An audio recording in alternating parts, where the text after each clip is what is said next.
I'm rating every famous person's scary stories to find out which ones are the scariest of all time. Today, in this video, we're looking at Ahmadinejad's scary stories. The last story actually shocked me. Before we start, please subscribe to my channel and like the video. It really helps the channel grow. Thanks.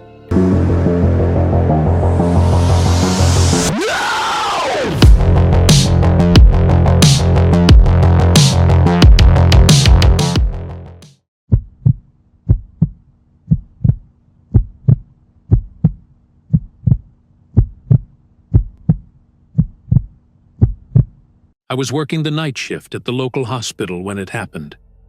I remember it clearly. The place was quiet, just the way I liked it. But then, the alarms blared, and the lights flashed red. A patient had escaped from the asylum nearby. The crazy man, they called him. They said he believed he was the new Ahmadinejad, the former president of Iran. At first, I thought it was just a prank. But then I saw the news reports. He had already attacked 2 people. I couldn't believe it. This guy thought he could fix society by killing those he believed had hurt him. It was like he wanted to show everyone that he was a hero, just like Ahmadinejad claimed to be. A few hours later, I was on my break when I heard screaming from the other side of the hospital. My heart raced. I ran towards the sound, and there he was, standing over a nurse with a knife. He was shouting about justice, about how he was going to save us all. I froze. He looked right at me, and I could see the madness in his eyes. I wanted to run, but I couldn't move. That's when he said it. "I'm going to kill the manager of this place next. He's the worst of them all." I knew I had to do something. I yelled for help, but I could feel my legs going weak. Suddenly, the man lunged at me, but then he stopped. In that moment of hesitation, I saw confusion cross his face. Maybe he realized that he wasn't a hero. Maybe he understood that Ahmadinejad wasn't a hero either. In a shocking turn, he turned the knife on himself. It was over just like that. He lay there, and I was left speechless, wondering how someone could believe so deeply in a lie.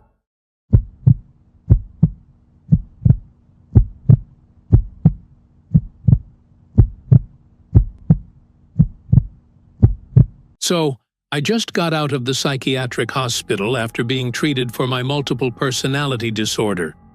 It was supposed to be a fresh start, but I didn't realize how fragile my mind really was. The doctors said I had to keep taking my meds, but I thought I could handle it without them. I was wrong. Every night, I was haunted by these intense nightmares where I was killing people. But it wasn't just me. In my dreams, I was Ahmadinejad, the former president of Iran. At first, I thought it was just my mind messing with me, but then it got worse. I started to believe these dreams were real. I'd wake up in a cold sweat, my heart racing, convinced that I had done something terrible in my sleep. I couldn't tell what was real anymore. Each time I woke up, I felt this overwhelming presence inside me, like Ahmadinejad was living in my head. It was terrifying. I'd look in the mirror and see this strange, dark version of myself staring back. I'd think, am I capable of murder? And deep down, I was starting to believe I was. Days turned into weeks, and I couldn't shake the feeling that I was in a war with myself. Every time I closed my eyes, the nightmares would come back stronger. I started avoiding sleep, thinking it might help, but that only made things worse. I began to see shadows moving in the corners of my room, and every little sound sent me into a panic. Finally, one night, after yet another horrific dream where I killed someone in cold blood, I woke up feeling exhausted. I was tired of this endless cycle of violence and confusion. I felt trapped in a game I didn't want to play anymore. In that moment, I realized I couldn't live like this.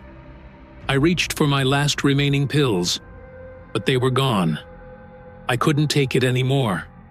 I wanted to escape this madness, so I made the hardest choice of my life.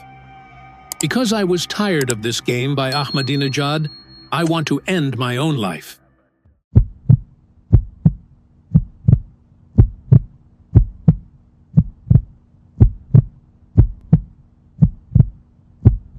I can still remember the day I escaped from that hospital.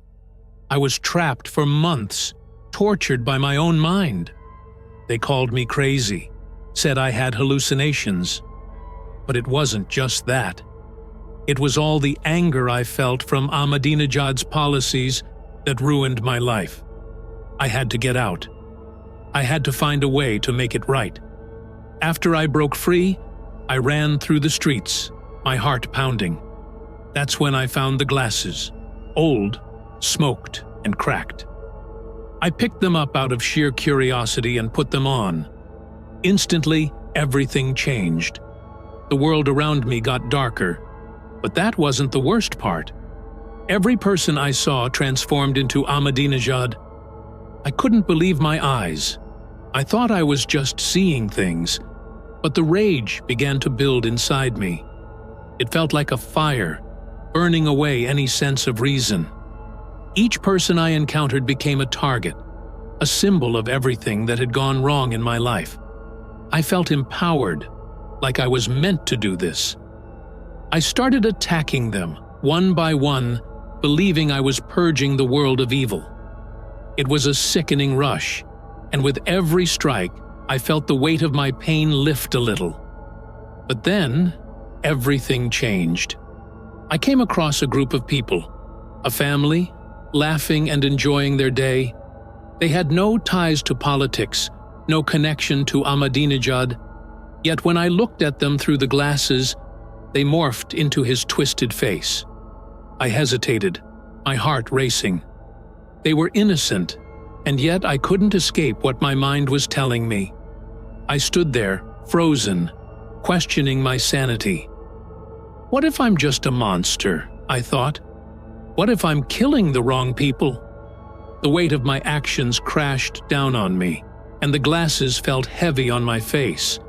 My vision blurred, and I began to shake. In that moment, I realized I was trapped, not just by my actions, but by the warped reality I was living in. But the urge to keep wearing the glasses was strong. I took a deep breath, the decision hanging in the air.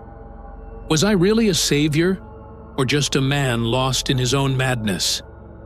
I closed my eyes, knowing I had to choose whether to continue this dark path or find my way back to reality. And in the end, I give Ahmadinejad's stories 4 out of 10. Whether you believe these stories or not is up to you. I've simply collected these stories, turned them into videos, and rated them to find the best ones. Before you close the video, please subscribe to my channel and like the video. This really helps the channel grow.